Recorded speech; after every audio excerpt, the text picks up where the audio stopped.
Hey everyone, this is Rihanna from A Frugal Life, and today we're going to be talking about frugal living tips from my Depression era grandma. So my brother and I grew up with our grandma and grandpa. We spent most of our childhood years living with them, and my grandma and grandpa grew up in the Great Depression. So my grandma and grandma never really evolved into the 80s and the 80s spending lifestyle. They kept their frugal ways all throughout their life. So we grew up, even though it was the 80s, in a very frugal living type lifestyle, and I would love to share with you how we live, what my grandma did to save money, and how you can do the same thing in 2020. So my first tip is to eat simply. We as children grew up eating very simply, and the adults in our household did too. Any type of meal could be simply a sandwich or soup or cereal. Sometimes we had pancakes for dinner as well as breakfast. Lunch could be simply crackers and cheese and fruit. You don't always need to cook a big elaborate meal for the family, and sometimes you feel better when you eat light. So I do suggest trying a light meal here or there, or even a bigger meal that's just simply one item or two items, like pancakes or a nice bowl of soup and crackers. Next, eating out is for special occasions. So as an adult, we eat out much more than I did as a child, but when I was a child, I didn't even know that people ate out on a weekly or even monthly basis. My grandpa used to travel to his different properties, and when he came home, it was always a big event. We would have pizza at the local round table, and we thought it was a huge deal. We didn't realize that there was families that ate out every single week. We lived in a really small town where pizza was the only option to eat out, and if we did a really good job on our homework, my grandma would take us 20 miles outside of town to the next town where we would get to get a Happy Meal and play on the toys for several hours. It was a gigantic treat. So nowadays, with eating out being a popular thing to do all the time, you probably can't reduce it down to once every 6 months,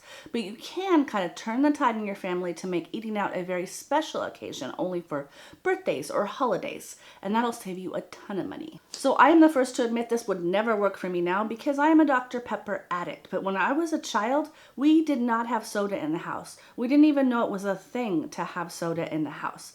We drank water, milk, my grandpa drank coffee, and my grandma drank water too. So we didn't even know that soda was an everyday thing in some households, and if we got a special treat, it might be a pitcher of Kool-Aid. Nowadays, if I eliminated soda, I would have saved so much money, and I'm kicking myself that I ever got on the soda habit. It's definitely a thing that families don't need to have in their household. If you can give it up, you will save a ton of money. It's better for your health. And trust me, having grown up without ever having it, you won't feel deprived. So next is going to be really controversial, and that is giving up pre-processed snacks. So as a kid, my brother and I were raised not to have pre-processed snacks. We didn't really know we were missing them, but we were never hungry. My grandma kept fresh cut carrot sticks, celery with peanut butter, all sorts of cut vegetables from the garden that we could snack on.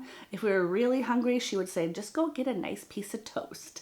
This is the thing in my family. Now, if you're not feeling so good, you go get a nice piece of toast. So we would have toast with peanut butter or cinnamon and sugar toast for a great treat. But most of the time we're really active and really busy, so we didn't really think of snacks at all. I think you think of snacks more if you're watching TV or movies a lot. And if you keep active, you don't really think of snacking in between meals anyway. So number 5 is our summertime, out of school time, after school time. Anytime we were not in school was filled with activities, and none of these activities we paid for. Our activities were so fun though. My brother and I played all the time. My grandma was home and didn't work, so she had time to play with us. During the summer, we would go almost every single day to the library. We would walk to the library as a threesome, my grandma, my brother, and I. We would check out a huge stack of books and return them the next day. So we would participate in whatever the library was doing that day, whether it would be crafts or a magic show. We did so many fun things at the library, and it was always free. If there was nothing going on in the library and we had our fill of activities like that, we would go to a park. So we visited every park in our town at least once a week. So there was a small park with no playground. For that park, we would bring a picnic and books and read to each other. And then there was the park with the playground that we would play on for hours and hours at a time. If we didn't want to go to the park or the library, there was a river within walking distance, so we went to and played on the beach. And then of course, we just played at home outside. So my brother and I would build forts and playhouses. We would run around and play games with the neighbors. We would do all sorts of things outside. If it was too cold and rainy, we would play inside where we made tons and tons of crafts. So even though we didn't pay for any activities, I didn't go to a movie until I was 13 years old. We had the best childhood. So you can reduce every paid activity and have a wonderful time as long as you spend time with your family, whether it be at home, in a park, the library, or whatever else is there. Next is growing your own food, and I admittedly have a black thumb. I have tried repeatedly to grow my own food. I haven't got there yet, but I'm still working on it. My mother, however, did get my grandfather's green green thumb, and she grows food every year in her tiny backyard manufactured home garden. So it doesn't matter how big of property you have, you can grow your own food. And this is something that did come from my childhood growing up. When I was little, we lived on a 1-acre property. The house was way in the back, and every spare inch of that property was planted. My grandfather spent every day in the garden, rain or shine, tending to his plants, and we had so many vegetables. We had okra and tomato and potatoes and radishes and carrots and snap peas. Sometimes we would spend hours just processing vegetables and canning them, which is where I got that skill that I actually use now as an adult. It is something you can definitely do in 2020, and there's actually more resources now. Plant and to process your own vegetables right in a small space. If you do have a large property like I do, I highly recommend growing your own vegetables. It's a huge difference in your grocery costs, and it makes great memories for your family. Next, something I use now, which I learned growing up, is to not waste food. So we never wasted food as children. My grandma made small portions which were just perfect for our size and for the size of our meal. If there did happen to be leftovers, they were put in the fridge and eaten immediately the next day. If nobody else in the family wanted to eat them, my grandmother took one for the team and ate them herself. So as an adult, I do try to eat all of my leftovers. She also did something which I've mentioned in another video called kitchen sink soup. And that's where you keep leftovers in the fridge that might turn into a soup later. So side dish vegetables, a little tiny bit of meat, broth or gravy from a different meal, they can all be combined together to make what is called kitchen sink soup.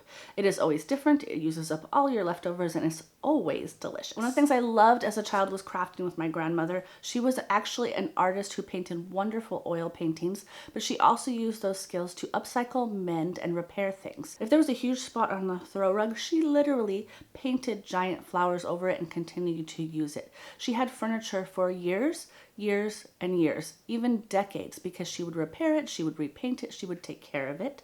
She made beautiful quilts that I still have to this day. I have a quilt that is over 50 years old because she took such good care in making it. Making your own decor is something that can be easy to do and can be a great hobby. I actually have a card up above, which is my video on hobbies that save you money, and I learned most of these hobbies from my grandmother, such as sewing. So if you know how to sew, you can make your own curtains, you can make your own linens, you can make all sorts of things for your household, and you can definitely keep all of those things mended as well. My grandmother made all of her decor by hand and passed those skills on to us. And one of the most memorable things was her Christmas decorations. She made Christmas ornaments out of glitter and egg cartons. We had a set of 3 wise men made of paint and paper mache that lasted for decades. We had gorgeous Christmas ornaments, all made by hand by my grandmother, and we did not buy Christmas ornaments at the dollar store at Macy's. So making things like your own decor and holiday decorations is, again, not only a great way to save money, but a great way to make family memories. And the last one, which is one of my great loves, is shopping in thrift stores. So if we ran into other activities, we would take maybe a couple dollars. Each person got $1 or so on their own to go into the thrift store. We had a place called Used Treasures, and they really were treasures to us. So we would get to go through the thrift store and touch everything and look at everything and choose our very own personal treasure for $1. So it was a huge deal for us to get to pick out our own treasure, and we didn't even realize that some people may not like to buy used things. I myself love thrift store shopping. Again, I have a card up above on how you can save money on thrift store shopping. So it is a great memory that I have of shopping in thrift stores as a child. I have continued to shop in thrift stores as an adult, and it is a huge money saving thing. So that's it, just a few tips from my Depression era grandma. Unfortunately, she passed away in 2004. I wish she was here so I could introduce you to all of her loveliness and all of her knowledge, but I will try to pass it on as the skills that I've learned from her in these videos in the future. So please hit that subscribe button, hit the notification bell so you can see future videos, and if you have any comments on thrift store shopping or any other type of tip that I posted today, please put the comments down below.